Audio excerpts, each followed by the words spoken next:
I don't know much about it, but I'll try. Well, you've got a testament from 2 weeks ago, right? A testament. Yeah. I didn't read the Bible. Are you waiting for it? You lived it up on the mountain. Oh, You get to talk about it. yeah. You had an experience. Dan was waiting for the badoomt. A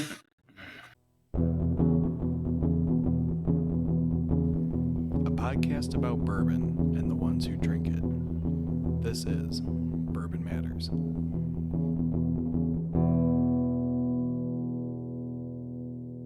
Welcome to Bourbon Matters. I'm Jake. I'm Dan. And I am also Jake. And today we aren't drinking anything in particular, but we did have two of the three co-hosts traveling to some cool places in the past month. So we want to talk about how traveling and drinking whiskey and being with people and shit like that is fun and enhances the experience. Such a great intro.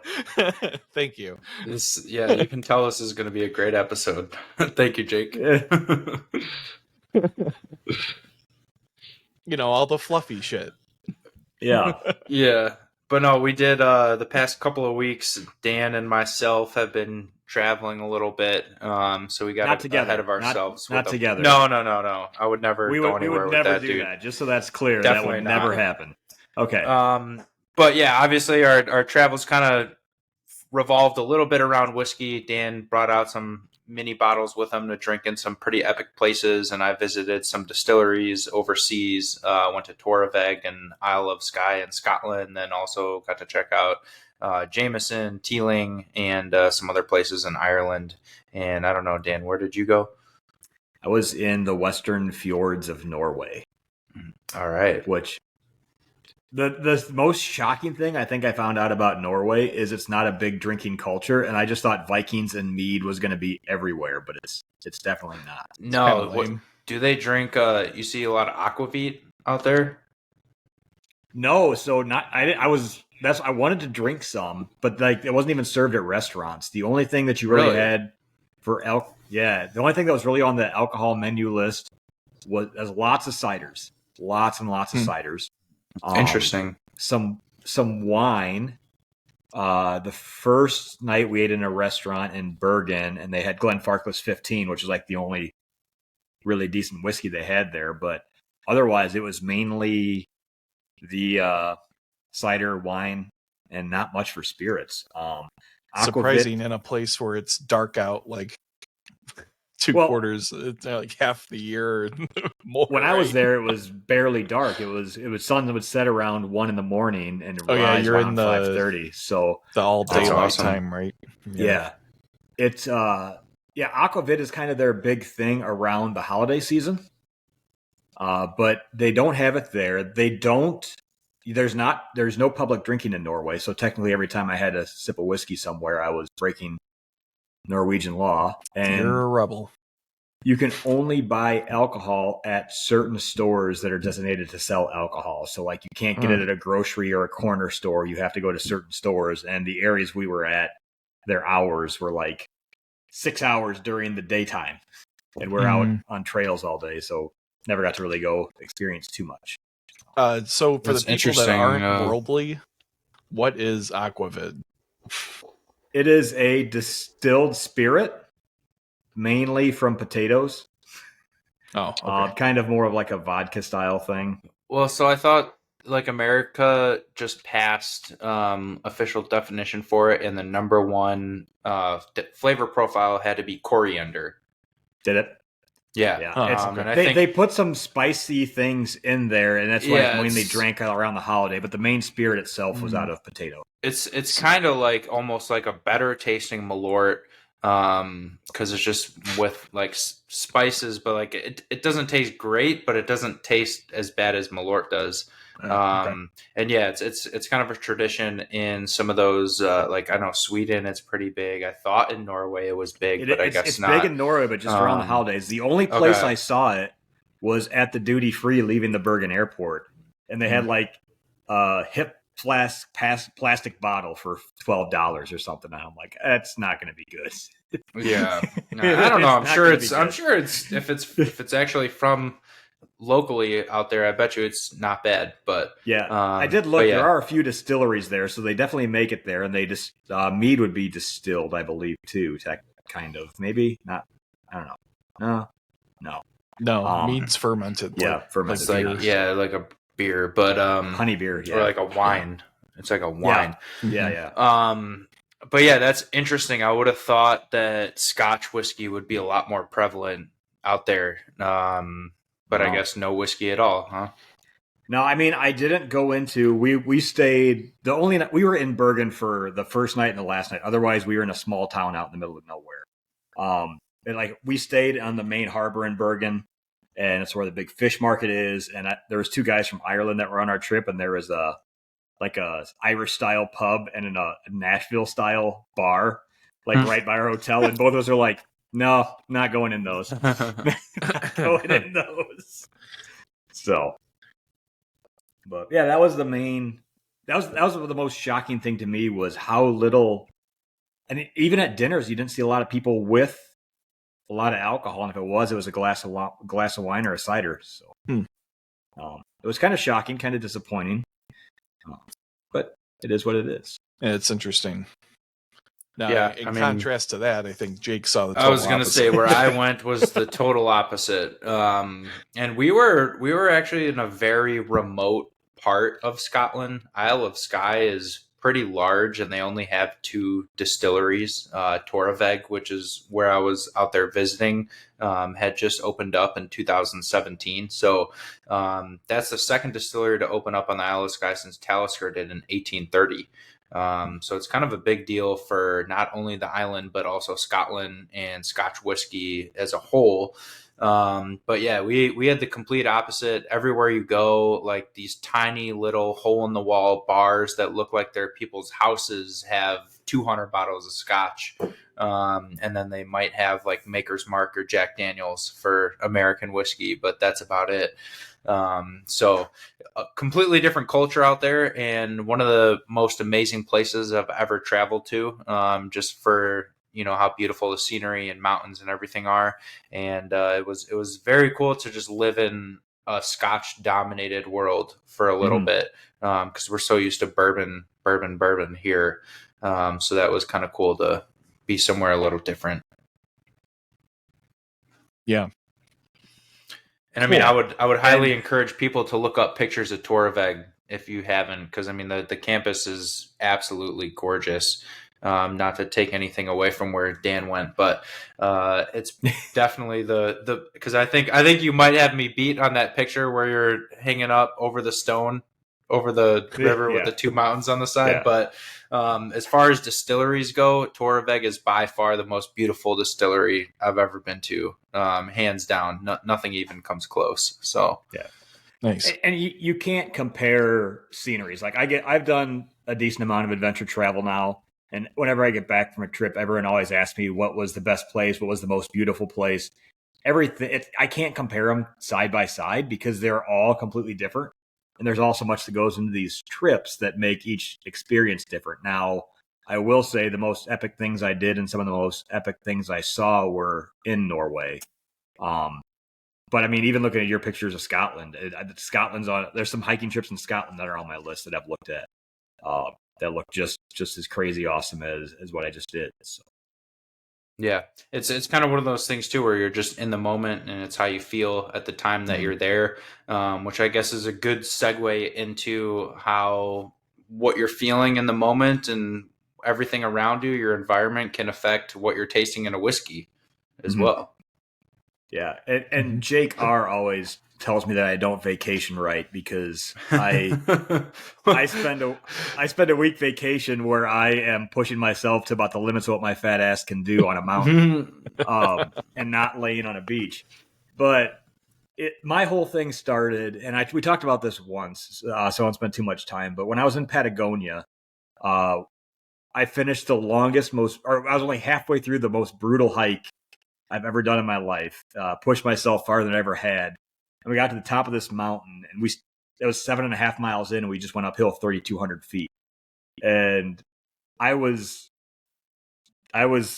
breathing heavy, to say the least. And our guide was up there, and he said, well, something I've always done that someone did to me once was they brought whiskey and chocolates up. So I brought whiskey and chocolates up if everyone wants to have some whiskey. And I don't know what that whiskey was. I can't even read the bottle. It was it was a plastic hip flask again, some cheap ass crappy whiskey. But I had just had my ass kicked for a better half of 6 hours on a hike. And it could have been Malort, and I probably would have liked it. It tasted so good. But I was on top of this mountain, a beautiful lagoon behind me, the tallest mountain in Patagonia on the horizon. And just like the feeling of getting to that point and being at a spot where I never thought I'd get to in my life or push myself that hard to do, and being able to enjoy it with whiskey. And this was right as I was just starting to get into whiskey. This was Dan 2019, so before the massive collection started. But it was just one of the coolest feelings and experiences, and it made everything worth it at that point. And when I got done, that's kind of what I've taken with me on my last few trips is I take my shooter bottles over with me of different stuff. And when I get to some of these beautiful places, I like to stop, check out the scenery, have a drink, and make it worth it. And then the whole group gets to know that I take this whiskey with me. And the majority of the group's always in way better shape than I am.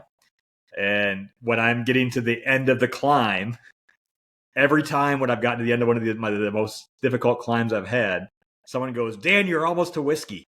And then that just gives you that last little umph of, oh God, it's right around the corner. And then you get there and it's just like, I can't tell you tasting notes of any of the whiskeys I've had in these places. For me, it's the be in this beautiful spot in nature, enjoy a nice sip of whiskey, and then I share the bottle around. Yeah, it's because it doesn't matter, right? Tasting notes at that point don't matter, and that's why when you're truly evaluating a whiskey, you need to do a blind tasting because everything around you is going to impact what you get out of that whiskey.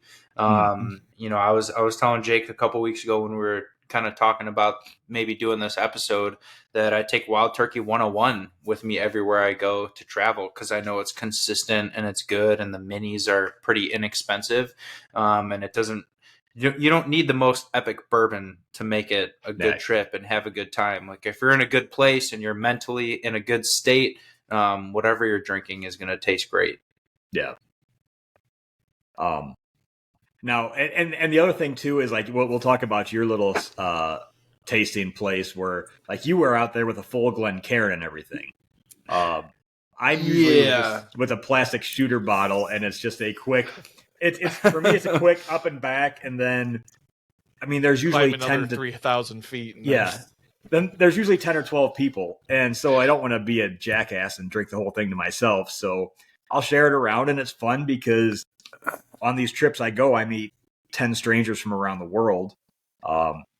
And outside of America, Ireland, Scotland, some of the western part of Europe, it's not nearly as big and people don't have a ton of it. And sometimes it's their first sip of American whiskey or American bourbon. So I like to pass it around and everyone gets to have a little bit and it's always fun. That's fun. Yeah, that's what I'm talking about. Building community. This is memories. This is going to go down in history as the nicest episode ever. We'll be back next week shitting on Dan. So buckle up. No, that's cool. That must be fun to kind of get people's first reactions and share it, you know, with people in a special moment in a special place that haven't tasted American whiskey before. I'm sure you get some pretty interesting reactions. But if I was hiking some of those intense hikes that you do based off your pictures, I wouldn't have a Glencairn with me. I would just pack a little mini of plastic bourbon. But our hike was just kind of like a 10, 15 minute, put the wet boots on, walk through some water and mud, and, you know, you're there. And I also did it for the marketing purposes to shout out Gold Eagle, of course. So yeah, this is the first trip I've gone on since I started working at Whiskey Acres as well. So I took a 375 bottle out, and I I took my Glass Gem, which I kind of is my favorite one from Whiskey Acres, and it's also probably the worst one to take out there because we're not going to have any for a while. So now that's gone. But we had the day we hiked on the glacier. That night after dinner, I held a whiskey tasting for our group, and 2 guys from Ireland, whiskey fans. Shocker. Of course. A couple of people from the States were whiskey fans. The Australians had never had it. And the one girl came and she's like, look, I've never had whiskey. I'm probably not going to like it. Are you going to be mad if I don't like it? I said, no, it's completely fine. I said, that's why we're going to do a tasting. So just a lot of times you're working with people, or even some of the people from the States don't drink a lot of whiskey or don't drink whiskey. So it is just a simple, all right, first sip, just get enough on your tongue so that it burns and you hate it. And then give it a minute. And then take a second small sip and then a third small sip. And it was funny because the girl from Australia that was most concerned was the first one that wanted the second pour. Mm-hmm. That's usually how it works. So it was. It's one. It was you either absolutely hate it or you want more. Right. And even she, like, I wasn't going through tasting notes or anything with people, but like after her third sip, she goes, "Oh my goodness, I can taste the grain in this." I'm like, yeah. So we get you through the shock of it, and you get into it. Because I think that was 107 or 109 proof. I can't remember. But yeah, it was fun to do a whiskey tasting with random people outside of a beautiful lake surrounded by mountains, and have some good feedback and some good experiences with the group. And always fun. It's those moments like that on these trips. Like I of course I take pictures to remember it by, but like the experiences that I have with the group, with the whiskeys, with some of the things I do on these trips are the things that stick around more than just seeing this beautiful, epic landscape. So I think you need a promotion to global bourbon ambassador. Whiskey Acres. I tried. I'm trying to get. I pitched it. There's probably you guys probably don't sell outside the States. We don't sell outside of Illinois, right? No, really? Illinois and Nebraska. Oh wow, yeah, Illinois and Nebraska. Wow. So my idea was I transferred through Iceland, which is my favorite country I've been to by far. There's a volcano going off right now. So I said we should try something new for a gimmick of have a lava charred barrel. So just send me out with an empty barrel, uncharred. I'll take it, backpack it to the lava field, get some lava in there to char it, and then we'll take it back. That would be a I don't think it sounds like it's going to happen. Yeah. I know. But yeah, so I'm pitching that. I don't think that's going to go over well. Yeah, no, I don't think so either. Just melt the whole barrel instantly. So you, like you said, you were at Torveg, Jake. Yep. And then did you go to any other distilleries while you were in Scotland? We passed by a couple. So Torveg, we went and stayed with them for a couple nights, and then they drove us around a little bit. So we spent like 5 to 6 hours in a car, just kind of checking out the scenery. But we passed by a couple, but not as many as you might think. But just dotting the countryside everywhere. No, it's so remote. And I guess, so I was asking the guy who was driving us around, like, because I would have thought we would have just saw distillery on distillery on distillery. Mm-hmm. But there's just certain parts. And the same thing with golf courses. We were shocked that we didn't really see many golf courses, like 1 or 2 the whole trip out there. But there's just certain areas in Scotland where there's a lot of golf courses, certain areas where there's a lot of distilleries. And once you get up north to like the Isle of Skye where we were, it's so remote. Every house is spaced, 100 yards apart minimum. And they're tiny little houses on the countryside, very hilly. It's hard to explain through words. This was my first time over in Europe since I was like 10. So for me, it felt like I was on another planet. But yeah, just how remote and far off you are from civilization is pretty wild. And then for it to be so beautiful there too at the distillery, and they still get 30,000 visitors every single year. So it's still kind of like a destination, I would say. I just left. That's funny. That's a lot of people. And it's crazy because that is way easier to get to than Trolltunga, which I climbed a cliff to get there. But you can do that's hike. a little different. I'm talking like the average person can go here. I know, but and but the crazy thing is Trolltunga has gotten so commercial, or not commercialized, but so popular from Instagram and things that they're expecting 86,000 people to visit Trolltunga this year. And the quickest way to, or the easiest way to get there is a 8-mile round trip hike with like 1,800 feet of elevation gain. That's crazy. And it's like, man, you can just drive to Torvik. If you don't like to hike, just drive to Torvik. Well, that's a pretty remote example too, and pretty remote location. And I mean, 30,000 is nothing if you're talking about any major city in the U.S. or in Europe. But just for how remote this area is, if you've been to Isle of Skye, you would probably think 30,000 is a good amount of people coming just to see this one distillery, because how far off it is from everything else. Mm-hmm. It's crazy that they're able to get everything out there. Cool. Yeah. It's pretty cool that they're able to be successful. So to maybe talk about the distillery a little bit, since this is a whiskey podcast, what's cool about the distillery is they're so remote that they didn't have any distillers when the distillery started, and their option was to either pay someone a huge sum of money to relocate, move to the island, and become a distiller, or just try to find someone local that wants to learn. And they put out an ad in a newspaper and hired 9 distillers who none of them had distilling experience. They trained every single one of them. And now they basically have 9 distillers taking shifts. And when they're not distilling, they're doing, gardening, mowing the grass, working in the cafe. Like, it's an all hands on deck kind of operation. That's how far out remote they are. So it's a very cool thing, I think, what they're doing. And I think it's a distillery to keep an eye on. Absolutely. Mm-hmm. Kind of really is the essence of drink local, right? Drink local, but also, explore. And before we recorded this, I was sitting outside on my back porch, and I said to my girlfriend, I was sipping on some Torvik, and I said, this makes me feel like we're back on the island at the distillery. And that's just another thing that whiskey kind of does, is it takes you places, it brings back memories of certain places.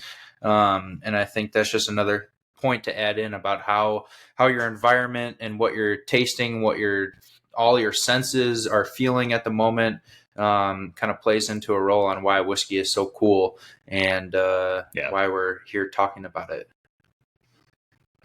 Well, and it's fun too, because it's like, when I'm taking these little shooter bottles places, this whiskey already had a 4-year plus journey to get to where it was, and now it's halfway around the world before it goes in my belly, which is the best place where I like it. Yeah. But it just adds to that little bottle's journey, and it's just kind of a fun experience. And it's something that I'll always continue to do, even when I get to the point where I'm not doing adventure travel anymore.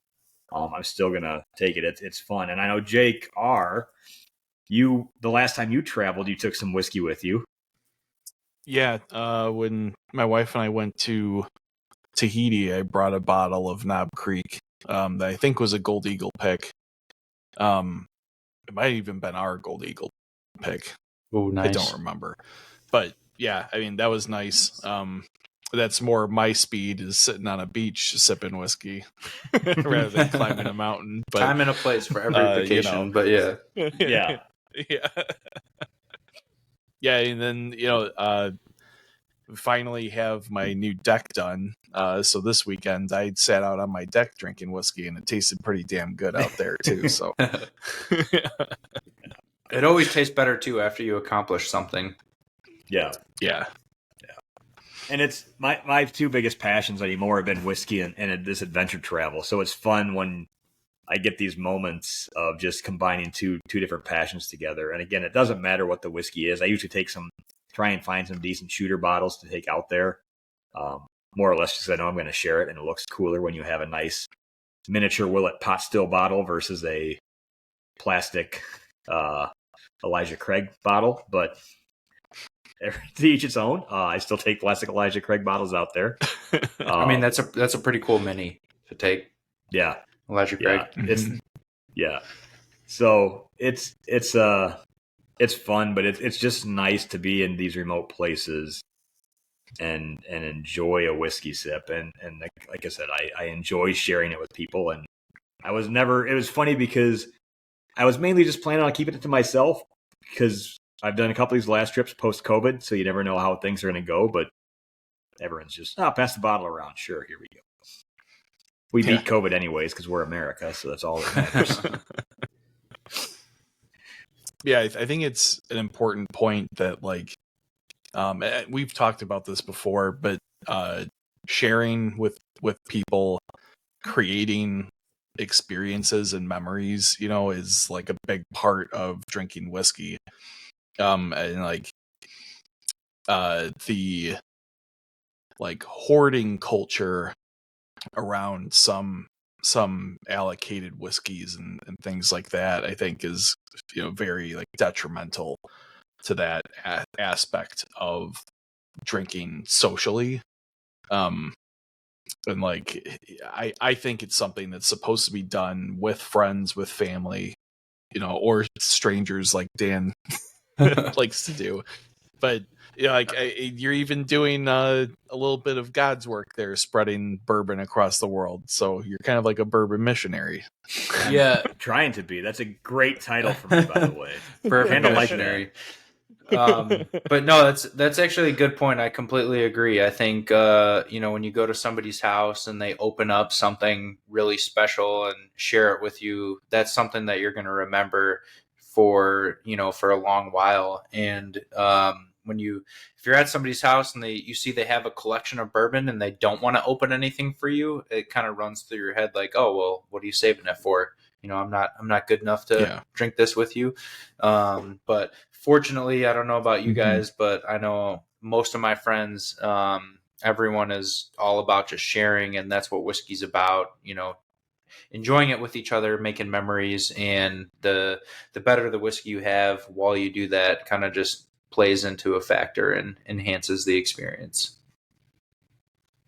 Yeah, definitely. I could see from my point of view, if I'm at someone's house and they have something nice and they don't want to open it for me, it makes a lot of sense. I'm not going to hold it against them. I'm not going to, whatever. But like, why are you displaying these, if you're just going to look at them, if you don't want to open them? Right. Yeah. That's why I like Dan, because Dan will always whip out something impressive just to make everybody think he's pretty cool. Glass gem. You're not the first person. You're not the first person to say that, Jake. I phrased that exactly for you to make a joke, so I'm glad you took advantage. Yeah. No, I'm not too partial to any bottles, really at all. So, and the more I drink, the more I pull out. So. That sounded bad too. Yep. 2 in a row. There you go. Let's keep you drinking. I will say this Calumet's tasting really good tonight. What is that? What year? Well, this is a whiskey podcast, right? It's just a 10-year. I got this one at one of Sam's tastings a while ago. Is that the blended one? It's the 10-year. Yeah, it's a 50-barrel blend. The blue top. The blue top. Yeah. For what? It was $80 or something for a 10-year, which isn't horrible by today's standards anymore. No, it's good. All the Calumets are kind of good examples of age. Right. Because do they have anything younger than a 10? Do they have an 8-year maybe? They do have an 8-year. Yeah, they do. Yeah.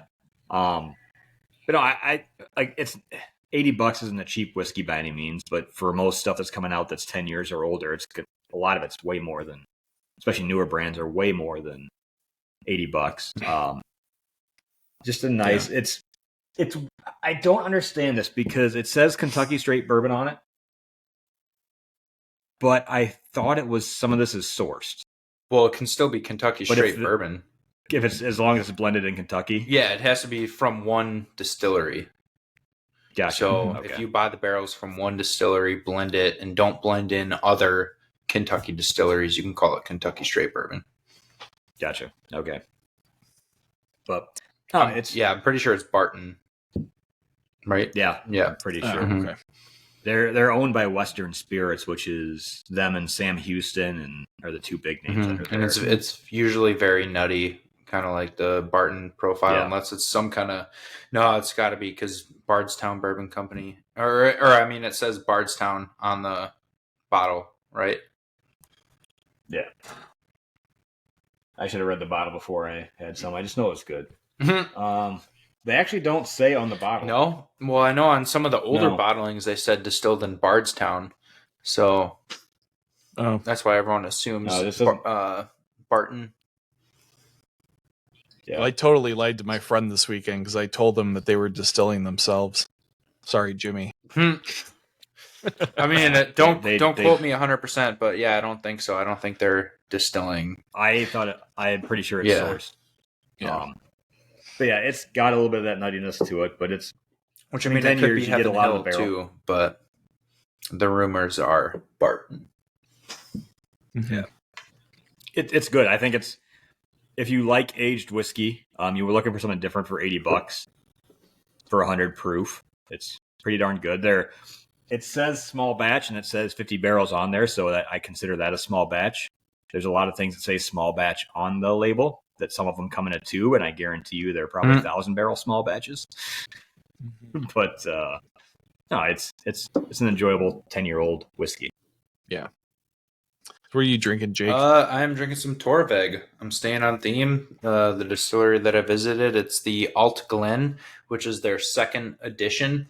And basically what Torveg is doing is they're coming out with 6 different editions until they hit 10 years old. And these 6 different editions are all about just experimenting with different casks, different finishes, and then blending various ages together. And then once they hit 10 years, they'll kind of be more traditional and just come out with a 10-year, 12-year, 15-year, and so on. So a cool little experiment here to kind of follow Torveg along the way until they hit 10 years old, but they're kind of marketing themselves as having well-tempered peat. They want to appeal to people who like peat and also people who think they don't like peat, and kind of use themselves as like an introduction into the peated whiskey category. So I think they do a good job of that, because you get a lot of like those bright fruity flavors, but you also get a lot of those earthy, soily flavors as well, but nothing's like too offensive. It's very balanced. Mhm. Yeah, I think that's probably my favorite Scotch I've ever had. It's That's saying so something. excellent. Do you have any information on if there will ever be a Gold Eagle Torveg?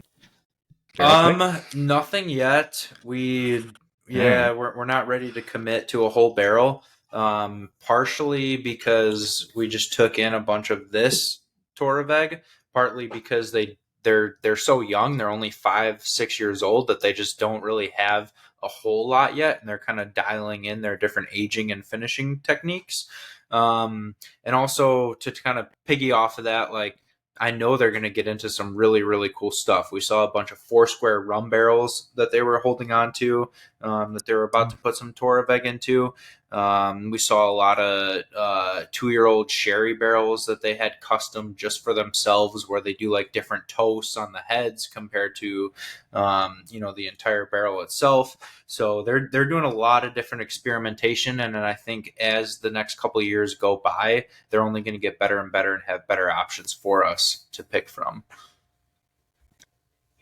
I almost bought you a single malt on my trip that wasn't peated, but it was smoked in a different style. Where was it from? Iceland. There's a couple distilleries in Iceland. I would have probably paid you back for it. You should have just snagged it if you had room for it. Well, so the one single malt distillery is probably the one I almost bought one from. I was going to buy you one more as a joke, but then it said it on the bottle, so I knew you'd figure it out right away. So the one single malt distillery seemed fine, but it's pretty pricey.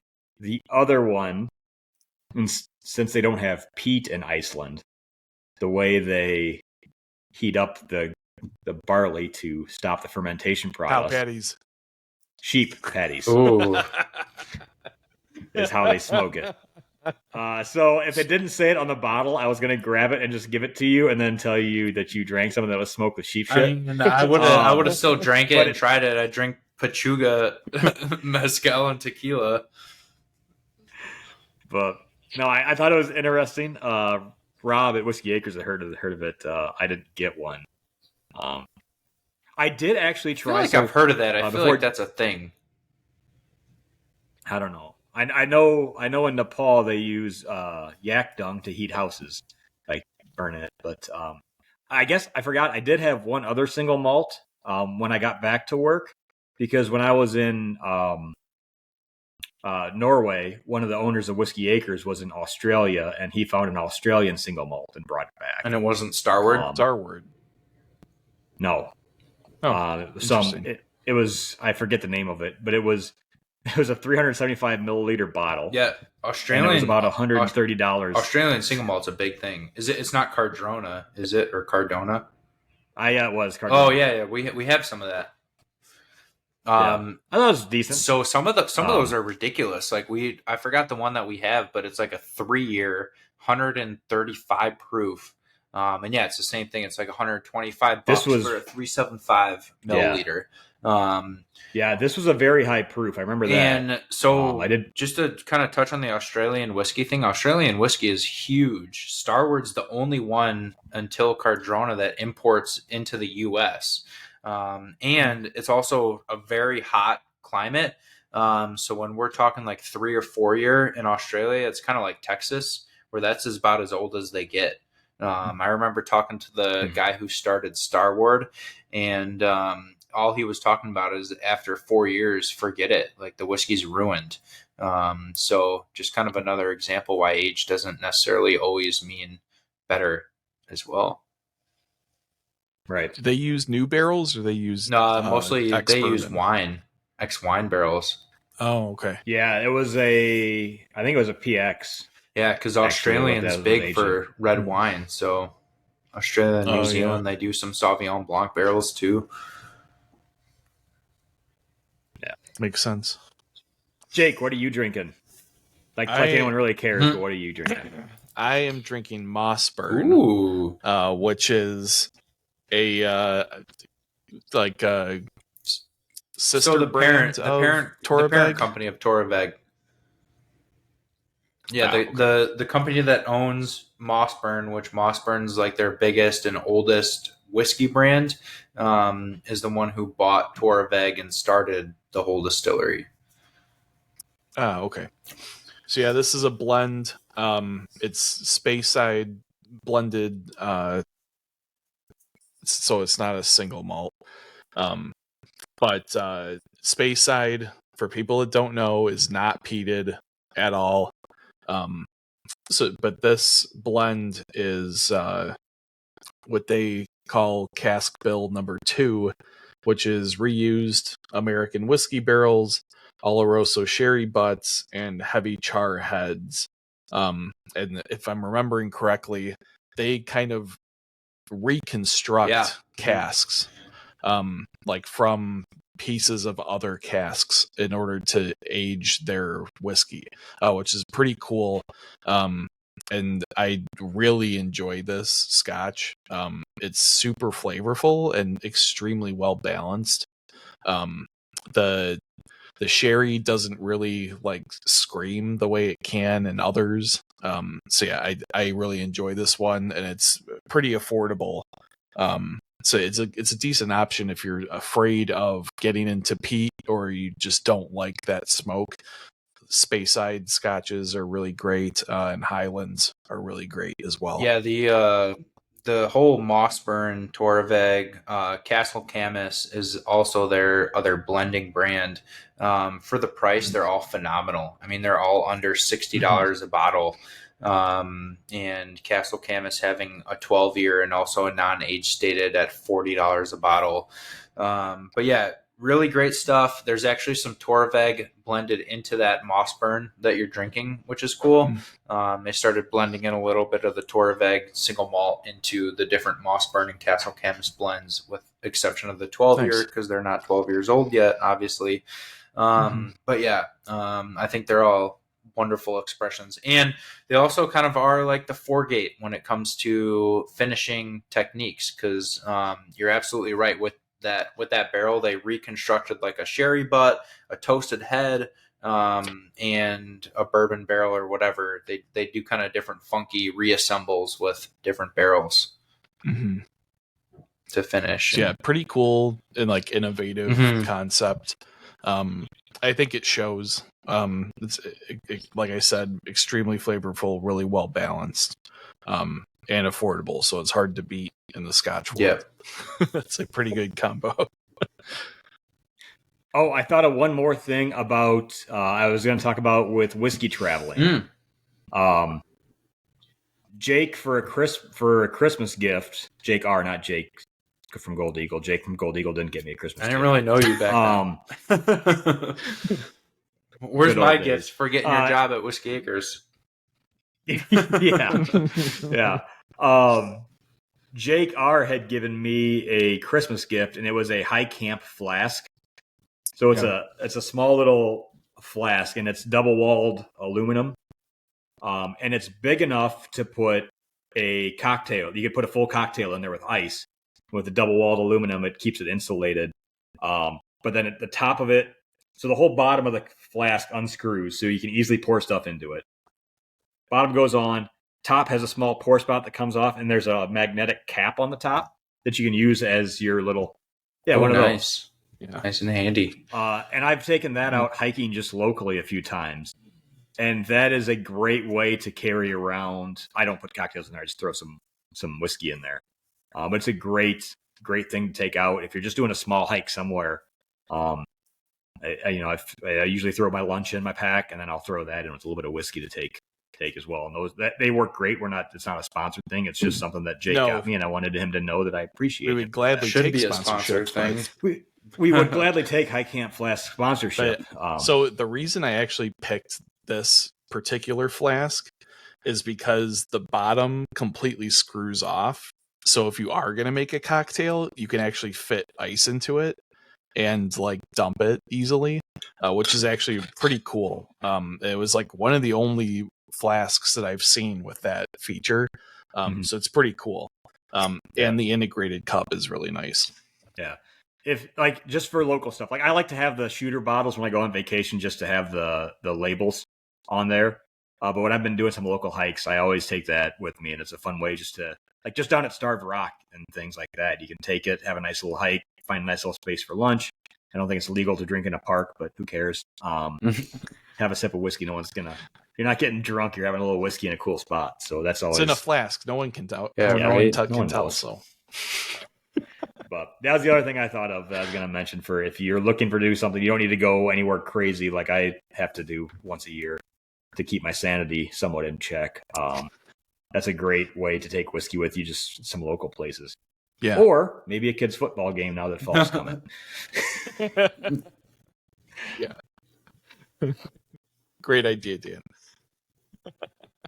Again, whiskey missionary. Yeah. Doing the work. All right. Well, I guess the only other thing, I mean, it's already sold out, and this is only going to come out a few days before the event. But we did have something exciting happen with Bourbon Well, Matters. it's not sold out. Who told you that? It said online. No, it When I didn't. looked it up, it said sold out. Oh. No. Stop lying to the people. Yeah. Well, you guys can talk about it till I prove you wrong. No, but yeah, it is. It is. By the time this comes out, it could be. It could be, but yeah, it is pretty Yeah. exciting. We're doing a blind tasting sponsored by Bourbon Matters at Gold Eagle. So the whole lineup is comprised of Jake's favorites and kind of his ideas, which is really cool to get another perspective into there. And then we're going to be talking about the podcast and promoting the podcast, which is all about drinking and feeling like you're hanging out with a group of friends and enjoying good whiskey together. Yeah, It is not picked currently sold out. Yeah, No, I it know. is not. I don't know where you got that from, but Yeah, I totally ignored your text We- earlier because I was like, I don't know what the hell he's looking we at. kind of put the tickets up a little bit last minute. But they're up there. We're a week away, and I think it's gonna be a really good event. Yeah, Certainly gonna be I've a got good some lineup. cool bottles that we'll be Mhm. trying. There'll be 8 pours. Whether or not that's legal, I don't know. But I picked out things that I think are going to be interesting and create some good head-to-head matchups, and just some stuff that I think some people probably wouldn't think to try. So hopefully it'll get people at least thinking about, outside the box as to what's they think they like or whatever. Yeah, that's what I think is going to be cool. Try something new and something that I might not have thought to put in there. And actually, I think 2 of the whiskeys I still haven't tried yet. I think. Oh, So, yeah, interesting. we're All getting right. we're getting a good new spin of things here. Well, if they want to buy tickets, where can they find tickets for this event or any other of the great masterclass events? GoldEagleWine.com into our events section, or download our app and go to our events section right on there, and that's how you sign up. Yeah, Awesome. Follow us on Instagram, Gold Eagle Wine, Facebook, Gold Eagle Spirits, and stay up to date every single day on what's coming in and what we have going on. Sweet. And Jake, if people want to be one of the more than 5,000 people that have listened to us ramble about nonsense, Round of Oh, yeah. applause Where can for they find Bourbon us? Matters. Big 5,000. Yeah. Yeah. 5,000 listens. Last I checked, we were already at like 5,100. So thanks to everybody that listens. We appreciate it. We do this just because we enjoy it. We don't make any money out of this. It's good to see that some people actually enjoy it too. But you can find us at Instagram at Bourbon Matters and Facebook. Search for Bourbon Matters. You can watch us on Spotify and YouTube, and you can listen to us on any podcast platform. And I think if they're not posted, if we just did them as stories, we can probably do a post of some of the unique places and pictures we have from whiskey drinking from mine and Jake's trips. Absolutely. So yeah, keep an eye out for those. Really, really cool pictures that both of you guys got. Dan's hanging off the edge of a cliff face drinking whiskey, so you gotta love that. That was fun. Yeah, the rock one, people told me to. So we have this place called Trolltunga, and it's a outcropping stone that juts out over 1,000 feet above the ground below it. And I had a sip of whiskey up there, and everyone was telling me I needed to sit on the edge and have a drink of whiskey. No way in hell. No way in hell. I got within about 5 feet of the edge, and I'm like, you know what? This is my comfort zone. I probably would be This is right where I with feel you. safe. I was not like when I was on the side of a cliff. It wasn't nearly as far down. It was a couple 100 feet down, but I was clipped in on a harness and a carabiner.